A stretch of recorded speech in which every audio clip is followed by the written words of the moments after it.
Hi guys, I am Satish Kakade from Markande Public School. Today we are going to study the first chapter of 12th standard mathematical logic. इस chapter में हम सबसे पहले पढ़ने जा रहे हैं statement. Let's see. Definition of statement. A statement is a declarative sentence which is either true or false but not both simultaneously. Statement का मतलब ये होता है कि स्टेटमेंट ऐसा एक सेंटेंस है जो डिक्लेरेटिव है, असर्टिव है, जो कि ट्रू हो सकता है या फॉल्स हो सकता है, बट दोनों नहीं हो सकते. या तो वो ट्रू होगा या फॉल्स होगा.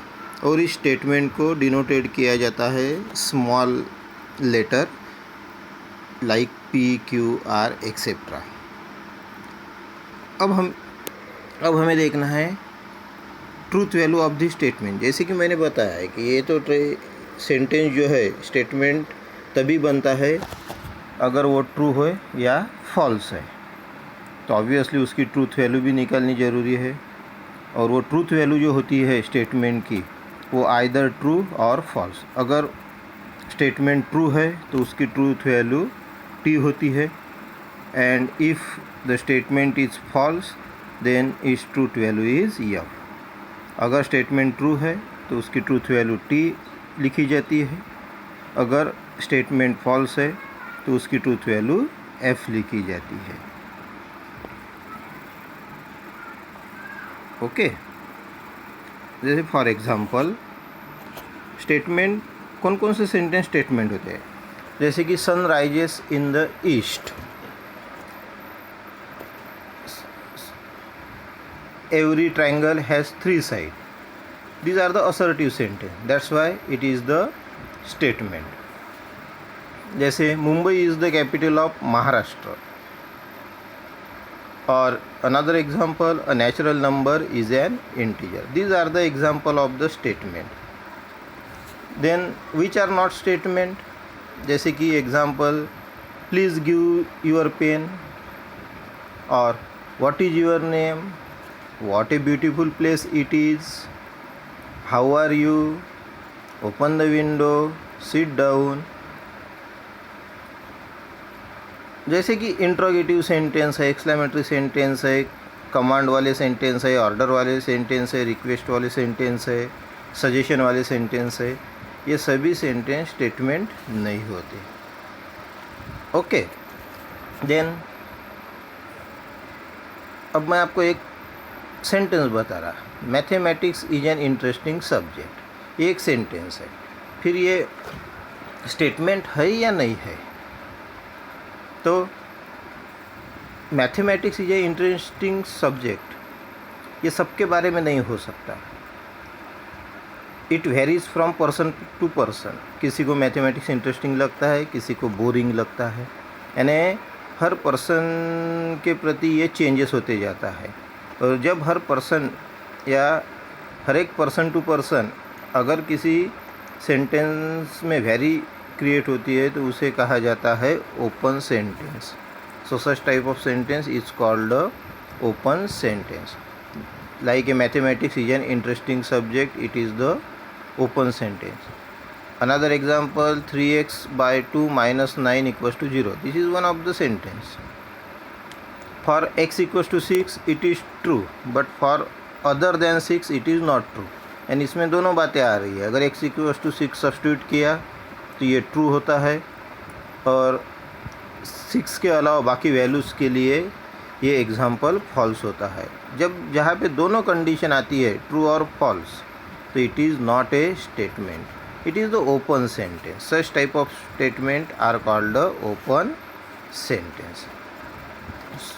तो अब हम इस इंफॉर्मेशन के बेसिस पे कुछ क्वेश्चन देखेंगे, एक्सरसाइज देखेंगे कि एग्ज़ाम में किस टाइप के क्वेश्चन आते हैं. जैसे एक क्वेश्चन आता है, which of the following sentences are statement in logic. Right down the truth value of this sentence. जैसे कि फर्स्ट एग्जांपल है, 6 into 4 equals to 25. 6 into 4 equals to 25. It is a statement. ये एक स्टेटमेंट है. 6 into 4 equals to 25. It is the sentence, means statement, but it is the false, because we know that 6 into 4 equals to 24, but given that 6 into 4 equals to 25, so that is the statement but not true.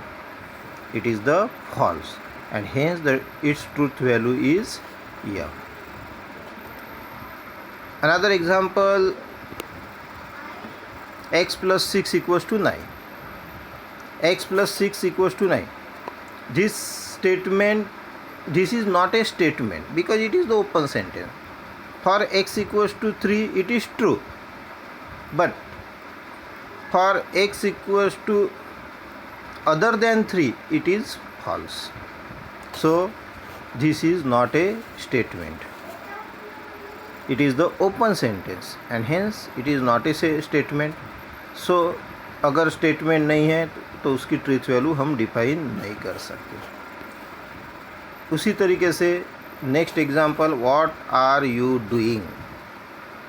This is one of the question, WH question. और मैंने आपको पहले ही बताया कि अगर interrogative है, question है, तो वो स्टेटमेंट नहीं होता. तो ऐसा ही हम आंसर में लिखेंगे, it is an interrogative, hence it is not a statement. तो इस तरीके से आप अदर एग्जांपल भी सॉल्व करके देख सकते. सेंटेंस स्टेटमेंट है या नहीं वो देख सकते. अगर स्टेटमेंट है तो उसकी ट्रूथ वैल्यू टी है या फॉल्स है, एफ है, ये आप देख सकते. Another example is, write down the quadratic equation x square minus 5x plus 6 equals to 0 has two real roots. Next example, please sit down. Next example, the moon revolves around the earth. Next example, every real number is a complex number. Next example, he is honest. ये example आप लिख लो.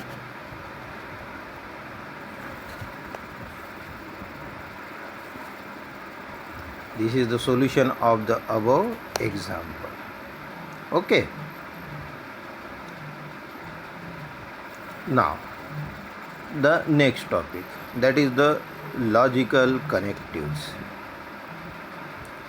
Logical connectives, जैसे कि दो words होते हैं या दो स्टेटमेंट होते हैं.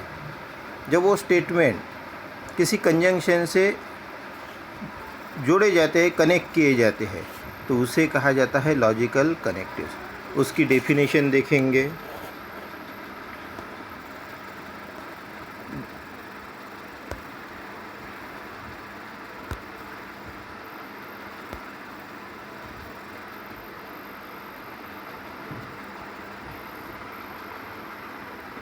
The words or the phrases which are used to connect two statements are called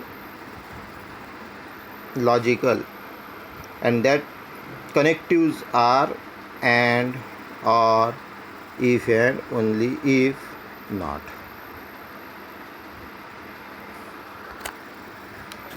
The words or phrases which are used to connect two statements are called logical connectives.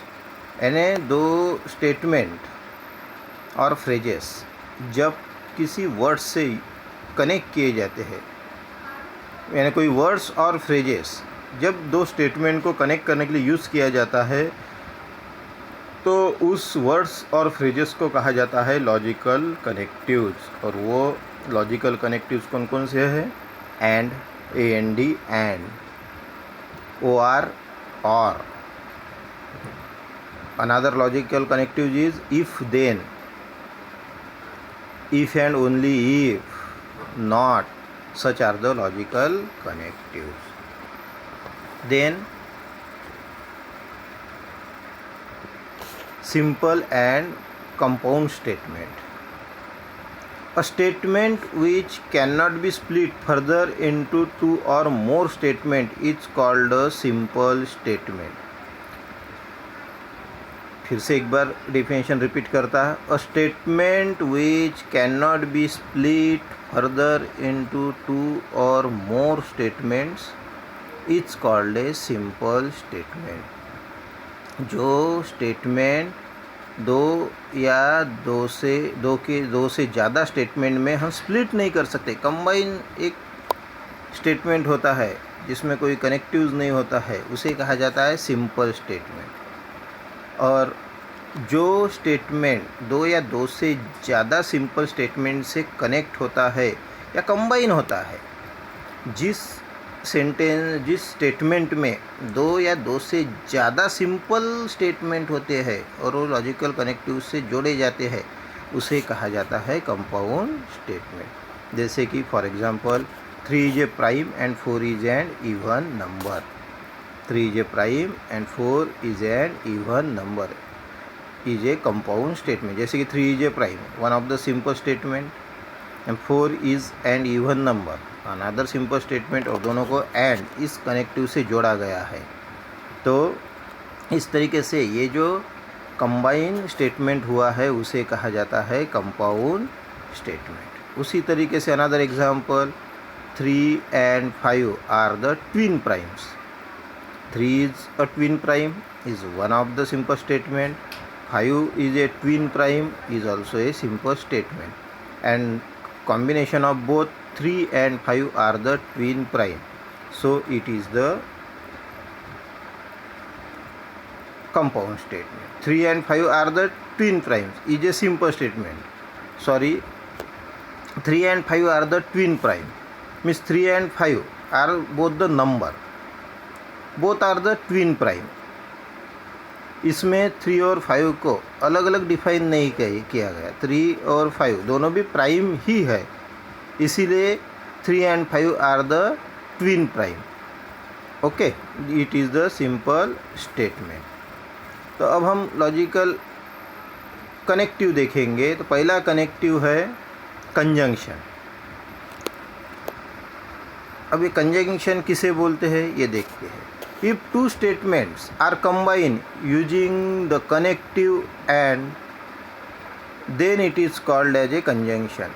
दो statement combine करने के लिए हम AND ये connective जब use करते हैं तो उसे कहा जाता है कंजंक्शन. अब जब दो स्टेटमेंट के लिए हमने P और Q कंसीडर किया. P is one of the statement and Q is another statement, और दोनों स्टेटमेंट को कंबाइन करने के लिए एक कनेक्टिव का यूज़ करेंगे. वो कनेक्टिव्स है एंड. तो उसे कैसे लिखा जाएगा? P and Q is called as conjunction.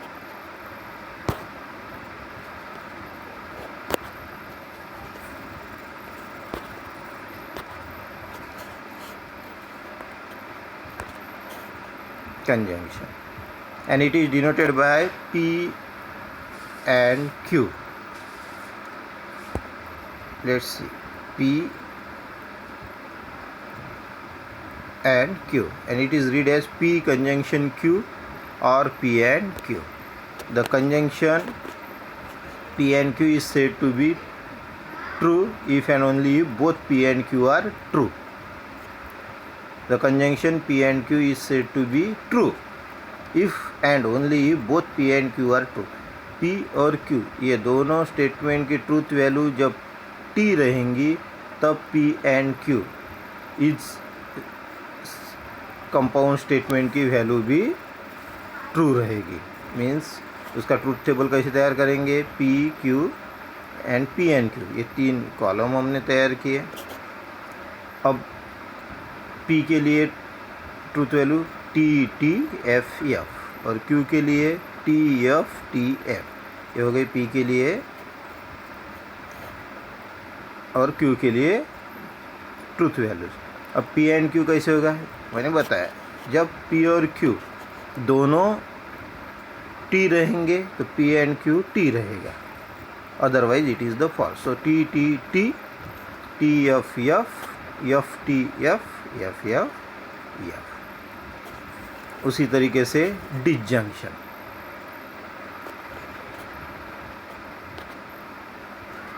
If two statements are combined by using the logical connectives OR, then it is called as disjunction. यानी दो स्टेटमेंट ज्वाइन करने के लिए जब हम OR का यूज़ करते हैं तो उस OR को कहा जाता है डिसजंक्शन, और उसे लिखा जाता है P और Q. Suppose P and Q are the two statement, then that compound statement written like P or Q means in this symbol,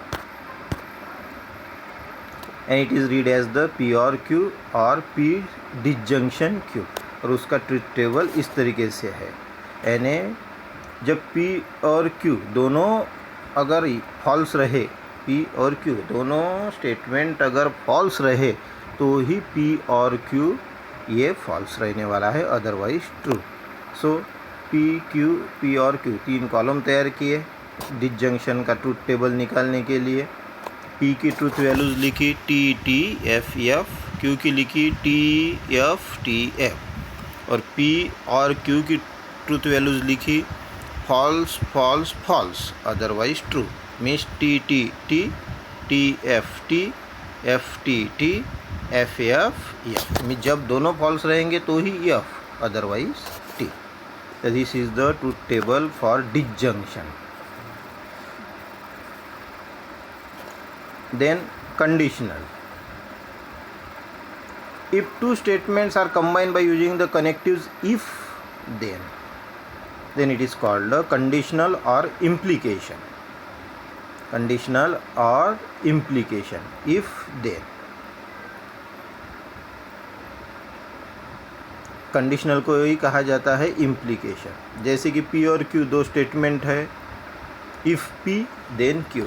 अगर ये हो P है तो देन होता है, अगर Q है तो P होता है. तो इस तरीके से P कंडीशनल Q और P implication Q. Okay, this is the symbolic form. और उसकी ट्रूथ वैल्यूज़ कैसे लिखनी? So truth table for conditional. Let's see carefully. तीन कॉलम तैयार करने हैं, P, Q और P कंडीशनल Q. सो इसमें क्या होता है, इफ़ ये P कंडीशनल Q जो है वो फॉल्स होता है कब? अगर P ट्रू है और Q फॉल्स है. P ट्रू है और Q फॉल्स है, उसी वक्त P कंडीशनल Q फॉल्स होता है, otherwise it is true. Means if P is true and Q is false, P is true, Q is false, then P conditional Q is false, otherwise it is the true. Here P is called hypothesis or antecedent and Q is called conclusion or consequence. देखो truth table फिर से तीन column तैयार किए, P, Q, P conditional Q. इसमें P की truth value T F F, Q की truth value T F. और मैंने पहले ही बताया कंडीशनल में ट्रूथ वैल्यू कब फॉल्स कब होती है? अगर P ट्रू है और Q फॉल्स है, T F F, otherwise it is the true. T F T. अब conditional statement P tends to Q, इसको और इस तरीके से रीड किया जाता है, P is sufficient for Q, Q is necessary for P, P implies Q, Q follows from P, and P only if Q. Okay, then next biconditional, that is called a double implication. Double implication means arrow in both side, P and Q, both side arrows, P and Q double implied. It is called a biconditional. So look carefully and read this carefully and try to understand it. So truth table for the biconditional P, Q and P biconditional Q. इसमें क्या होता है, P और Q दोनों की truth value अगर same आती है तो it is the true, means FF T and TT also T, otherwise it is the fall. And दोनों P और Q दोनों की वैल्यू सेम होनी चाहिए, truth value, either it is the FF और TT, then the truth value for biconditional is T. So T and FF also T, otherwise it is the fall, TF FTF. Okay. Then negation of a statement. Write down this. Negation of a statement. For any given statement P, there is another statement which is defined to be true when P is false, and false when P is true. This is called a negation. Negation means not. Negation of P means not of P. It is denoted like that symbol.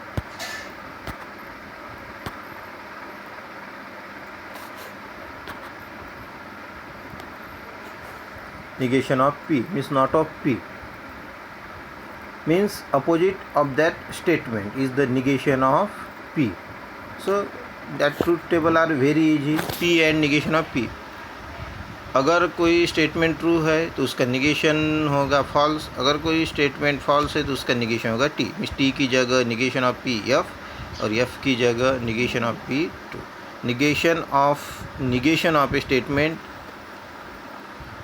itself, that is negation of negation P equals to P. Okay,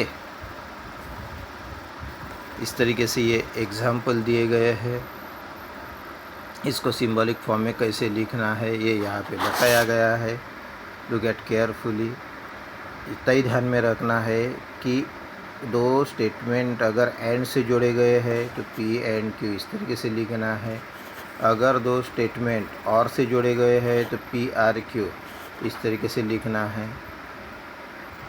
double conditional bye conditional कैसे लिखना है इस तरीके से आपको ये देखना है. तो ये कुछ एग्जांपल सॉल्व करके दिए हैं, इसे केयरफुली आपको देखना है, अपने नोटबुक में लिखना है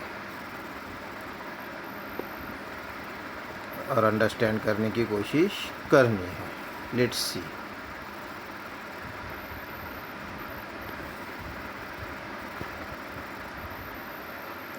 example 2, right the truth values of the following statement. ये एग्जाम्पल दिए गए हैं, उसकी ट्रूथ वैल्यूज़ आपको लिखनी है जो कि यहाँ पे सॉल्व करके दिए गए हैं.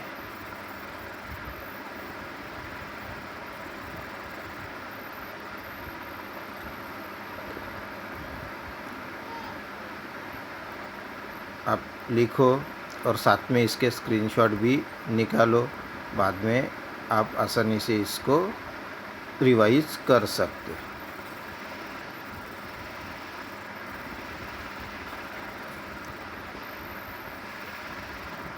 Look at this.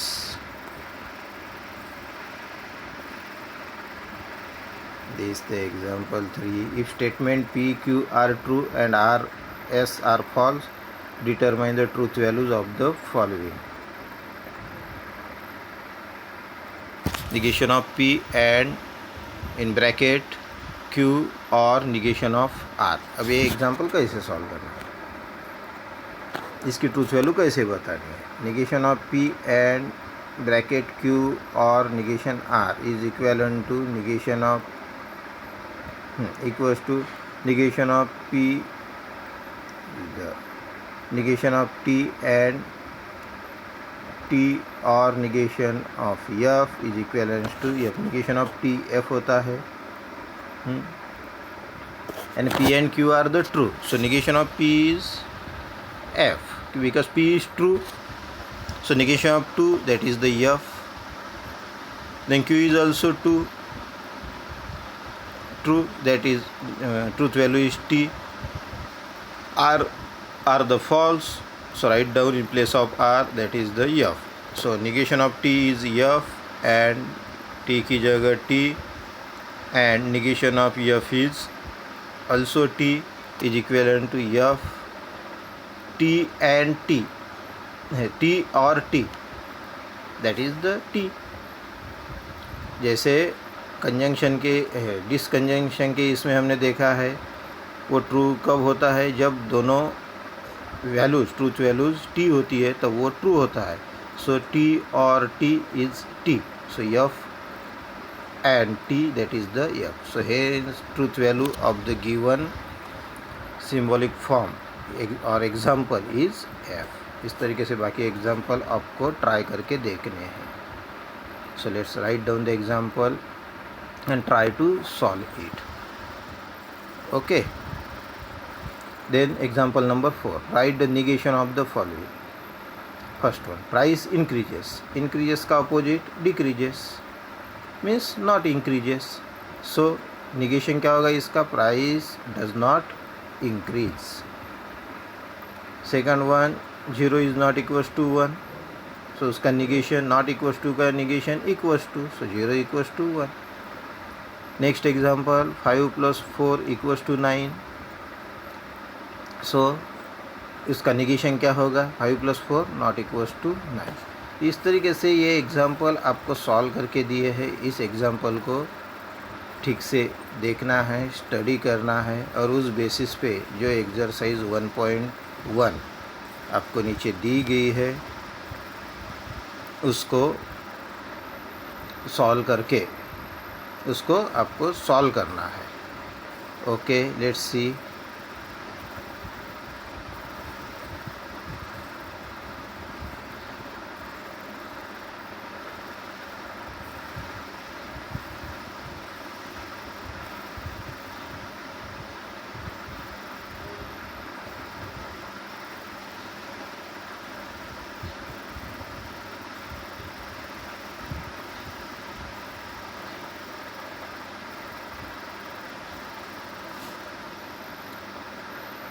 Okay guys, the next topic next lecture में लिया जाएगा. तब तक आप ये ठीक से रीड करो, अंडरस्टैंड करो and try to solve it. Okay, have a nice day.